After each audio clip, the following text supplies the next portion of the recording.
want to evoke emotion without forcing it. After Kids See Ghosts, I was like, I've said all I have to say. But the music was something that it just called to me. You start with a simple idea and like, okay, I want this song to be about this. And along the way, it just sonically turns into something a little different. You're like, oh, that's cooler. I'm gonna kind of lean this way. And then the whole meaning of the song actually is like, oh, it's not about this thing. It's actually about this. Hello, welcome to the video. It's Sunday where I am, so I thought I'd just shoot this one on my sofa. I think a lot of people are going to enjoy this one. I think it's going to touch on some really interesting artists, some that I know this community loves, and a few that are kind of new to being referenced on this channel. And yeah, I wasn't necessarily planning to make a video this week, but to be honest, these clips and interviews have just been coming onto my radar, and I almost couldn't not make this video because the discussions were kind of feeding into my own creative practice and then touching on a lot of, as I say, the topics that I know people care about. So yeah, I don't want to beat around the bush too much here.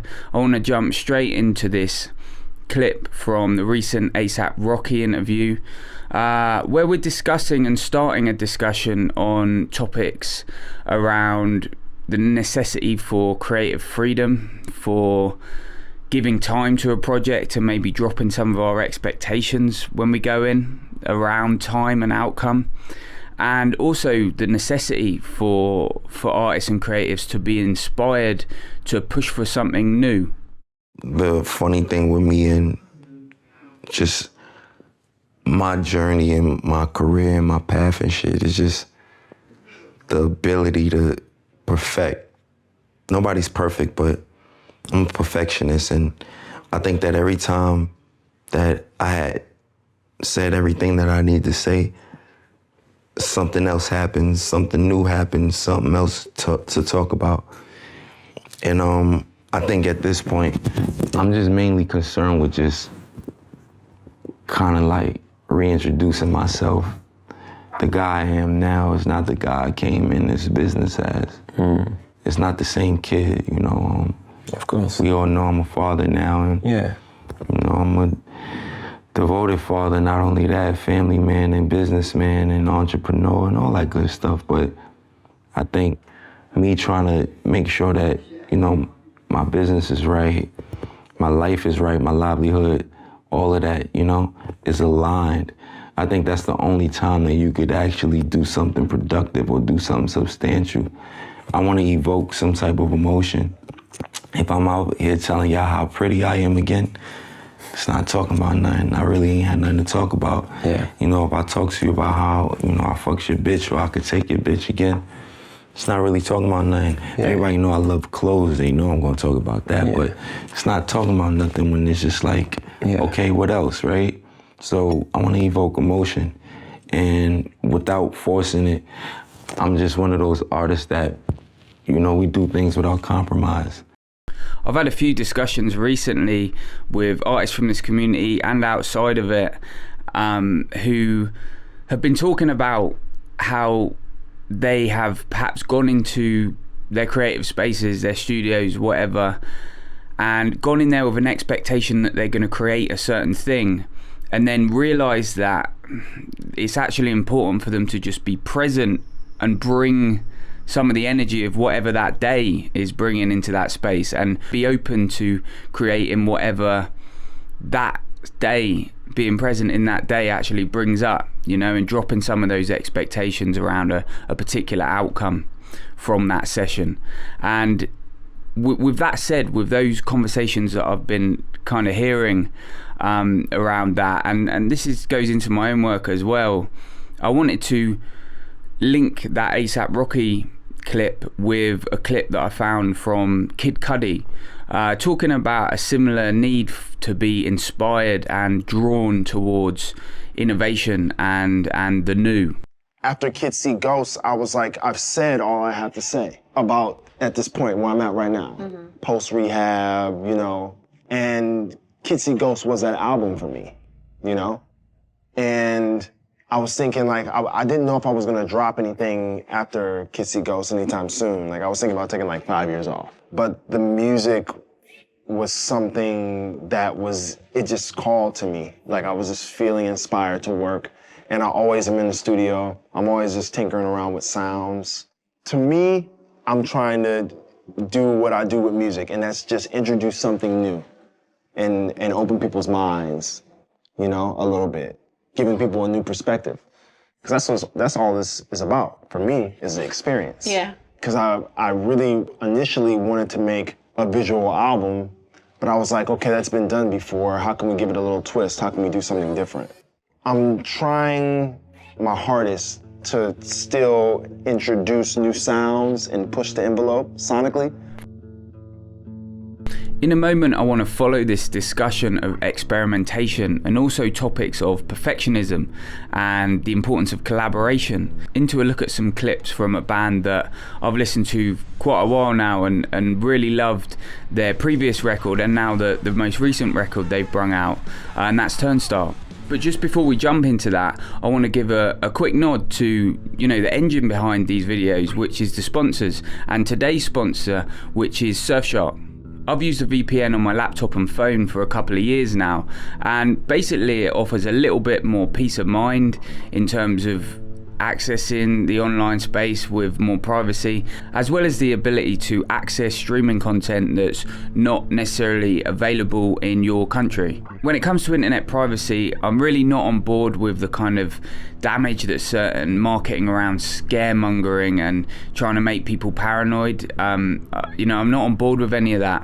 And my own approach is, just to look at it practically, and if I can afford to take that step where I can have a bit more peace of mind and freedom online. In comparison to its competitors, Surfshark offers a no-nonsense, user-focused, great on privacy and value offer. It gives you the ability to use unlimited devices with your account, and being based in the Netherlands, where there aren't any data retention laws, is truly offering the best option in terms of privacy for your data.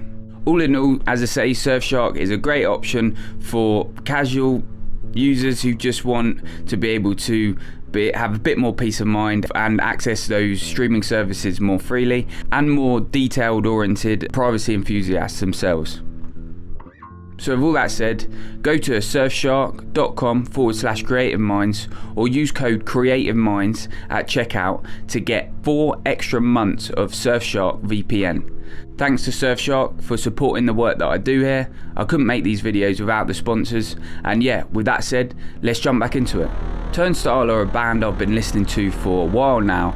At the back end of this piece, I'm going to end with a look at an artist who's been inspiring me recently, Hank Willis Thomas. So often we look at as artists and art as being a process where we put out something for the world to consume, and I'm really interested in actually creating platforms for the world to offer wisdom that I can learn from. But before that, I wanted to do a little dive here into Turnstile, looking at how a band have been able to form the kind of collaborative relationships that's allowed them to innovate and maintain momentum, driving to be one of the biggest forces and most influential sounds in music today. It's often said of people, but especially artists and creatives, that they need to be stretching themselves and constantly looking for opportunities to get out their comfort zone in order to kind of level up in terms of what they're able to do with their work and how free they feel. In this first clip from Turnstile, I want to make it clear that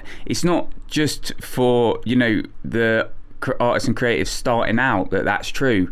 And actually, when we look at those people who have found some success, we can often see that constant openness to push their boundaries, their creative boundaries, and what they're up for and their experiences is built into how those artists and creators operate.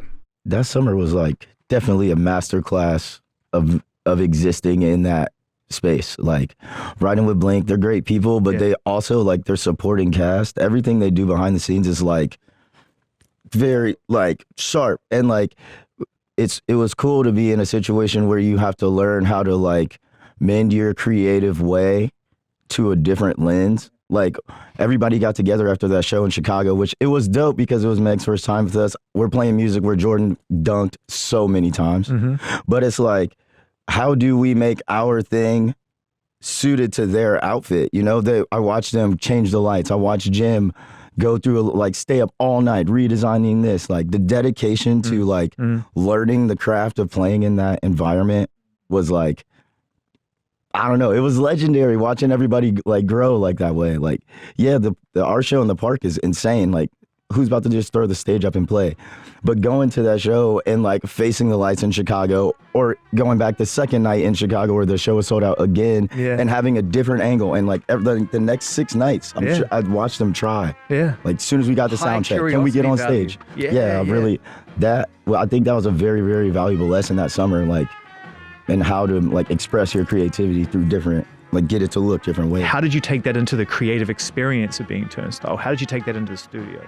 I think by digging into Turnstile, we can see that what comes across is a commitment to remaining open and fostering what we might call the beginner's mind, a constant learning focused mindset. I want to play another Turnstile clip that looks at this openness and beginner's mindset, we might say, when it comes to their songwriting and how they maintain that in that songwriting process. And just after that, you'll see that I've also snuck in a clip from a YouTube channel that I personally watch quite a lot in the mornings. Just when I wake up, I watch it, just try and inspire myself into some piano practice at the moment. And it's from a pianist and music producer called Kiefer, he's on Stones Throw Records. And if you don't know about Stones Throw Records, then go and get to know a little bit. And yeah, you won't be disappointed. And yeah, I've snuck this clip in because, again, I couldn't avoid it when I saw it. It's about the beginner's mindset. So we're going to have the Turnstile clip and then that little clip from Kiefer there, hopefully exploring similar topics. We've spent so many years kind of just learning, and every record is such a learning experience, and every tour is. And I think you kind of just over time making music, you just figure out more and more like what you want or how you want to do it. And it's going to always change the next time too. Like how, you know, you like even this record experience learned so much, and we'll definitely switch things up in the next time. And I think, but with this one, it was very, you know, it's sometimes it's a little hard to go in with such a like concise thing and try to explain it to other people, when I feel like we just had faith in just trying to just go in there and do it. And do you understand it better now? Yeah, and it just kind of changes as it goes. I think it always does. I think one thing that like I'm learning more and more and kind of experiencing is you start with a simple idea and like, okay, I want this song to be about this. And along the way, it just sonically turns into something a little different. You're like, oh, that's cooler. I'm going to kind of lean this way. And then the whole meaning of the song actually is like, oh, it's not about this thing. It's actually about this. Mm-hmm. And you kind of just follow it as the process goes. And then you look back on like where you started and like, okay, it started from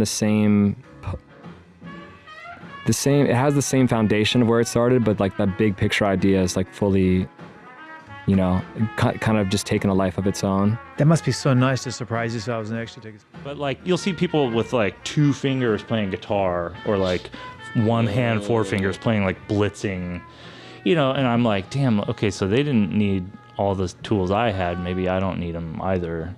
You know, like, and it just keeps getting shorn down to where it's like, then you'll see this baby who's like, you know, doing this vibe.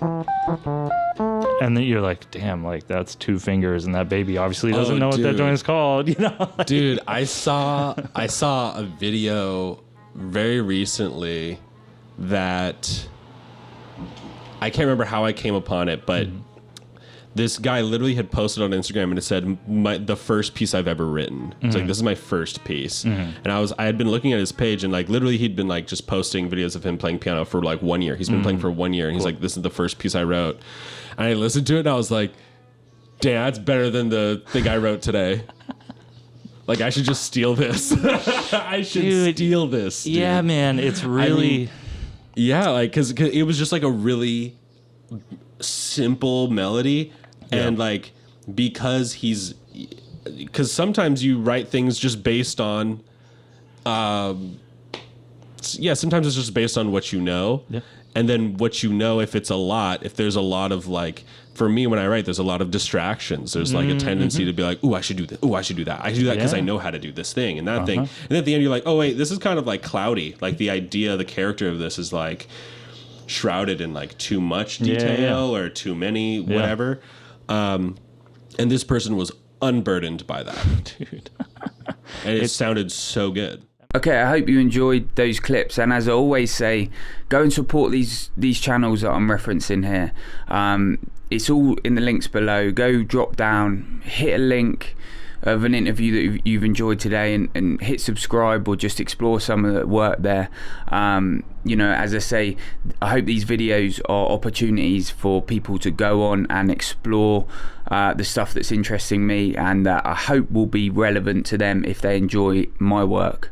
I want to come back to Turnstile now, and the final thing I wanted to look at from Turnstile today was a little clip that covers their ability to do something which is, I think, really hard, and which is perhaps one of the reasons why a lot of artists and creatives end up isolating, because to actually collaborate with other people in a creative space can offer real challenges. And part of that can come around decision making and being open and honest in that creative space, especially when you're searching for excellence. You're not searching for compromise in certain things, you know, which means that you're going to have to really develop a kind of real honesty in those relationships, real openness, resilience. Especially you look at a band like Turnstile, who have been, you know, together for over a decade in this really tight collaborative relationship. We're thinking about resilience too, and just look, let's jump into the clip here. You'll get a taste of what I mean. But yeah, we're thinking about what does it really take, and what do we get from it if we can. But yeah, what does it take to really push towards excellence in a long-term creative collaboration? We've been blessed enough to do this a lot of times, like full-length records, 7 inches, and like every single time that we get to record is a lesson. And like, I don't know, something as small as like where to make contact with the snare drum, or like if a guitar part is, you know, not working out that way, go through 53 pedals and figure out if it's the 53rd one or if it's the first one. Like we've been taking all of these lessons, record after record, and then we go play and we learn how to be around each other, and you know, life happens. And it's just right now I feel like as we have grown together, we work together really, really good, and like a seed that was planted in the Glow On recording phase was like blossom into us looking inward and just being like, I don't have nobody to get the answers but us, and it's either figure it out now or go upstairs and take a nap and figure it out. And that whole process with this latest effort made me feel that we are like seriously making music and not just playing it. And so like, I don't know, like feeling like we're in control of what we're doing, and arriving at what makes us feel the best, and then present that to everybody.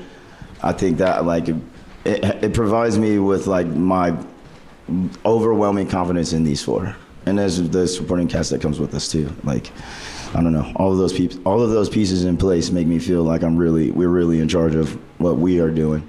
All right, to finish off today, I wanted to introduce you to another artist that has really come into my space literally this week. I only just found this artist. The lecture that we're going to look at popped up on my YouTube when I was about to go out in the morning. I just put it on while I was kind of getting my stuff together, and ended up sitting there and listening to it. And I found this artist really inspiring. I actually talked about him in the podcast that I put out, and what really hit for me and is starting to inspire how I think about my own work at the moment is the idea of a kind of becoming more of a facilitator with our work and decentralizing the creative product from ourselves.